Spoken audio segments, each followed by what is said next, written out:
কি ব্যাপার মা, তোমার না শরীরটা খারাপ? এই অসুস্থ শরীরটা নিয়ে তুমি আবার রান্না করতে আইছো কেন? ও বাজান, আমি রান্না না করলে কে রান্না করবো ক?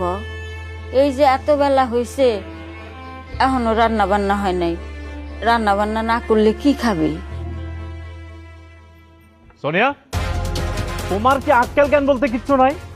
আমার মা অসুস্থ মানুষ, অসুস্থ শরীরটা নিয়ে রান্না বান্না করতেছে, আর তুমি ঘরের বউ হয়ে এনে বৈশা সাজগুজ করতেছো। যাও রান্না করতে যাও। কি কইলা তুমি? আমি রান্না বান্না করবো? অবশ্যই তুমি রান্না বান্না করবা। একটা কথা পরিষ্কার করে কই দিতেছি, কান খুলে শুনে রাখো। আমি রান্না বান্না করতে পারবো না, এই বাড়ির কোনো কাজ আমি করতে পারবো না। কেন তুমি রান্না বান্না করতে পারবা না কেন? তুমি সংসারে কাজ করতে পারবা না কেন? তুমি কি লাট সাহেবের মাইয়া? এই বাড়িতে থাকতে হইলে, আমার সংসার করতে হইলে তোমার সব কাজ করতে হইব।